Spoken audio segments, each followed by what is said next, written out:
జగన్మోహన్ రెడ్డి గారు బయటికి ప్రజల్లోకి వస్తున్నారు అని అంటేనే ఇవాళ ప్రభుత్వం వెన్నులో వణుకు పుట్టేటటువంటి పరిస్థితి ఉంది.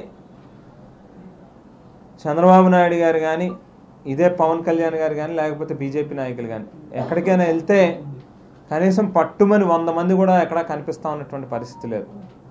డ్వాక్రా సంఘాలని వాళ్ళని వీళ్ళని చెప్పి జనాన్ని పోగేయాలన్నా కూడా ఎవరు కూడా వస్తూ ఉన్నటువంటి పరిస్థితి లేదు.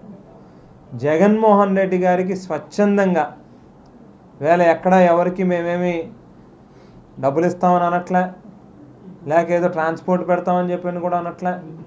అయినప్పటికీ కూడా వేల మంది జనం, వేళ జనాదరణ కలిగినటువంటి నాయకుడిగా జగన్మోహన్ రెడ్డి గారు ఉన్నారు కాబట్టి వేల మంది ప్రజలు ఈవేళ ఆయన ఎక్కడికి వెళ్ళినా కూడా స్వచ్ఛందంగా వచ్చి ఆయన కార్యక్రమాల్లో పాల్గొంటూ ఉన్నారు. అది చూసి ఓర్చుకోలేనటువంటి పరిస్థితుల్లోనే వేళ ఆయన ఎక్కడికి వెళ్తా అన్నా కూడా పర్మిషన్లు ఇవ్వము అని చెప్పి ఇబ్బంది పెడతా ఉన్నటువంటి పరిస్థితి కనిపిస్తూ ఉంది.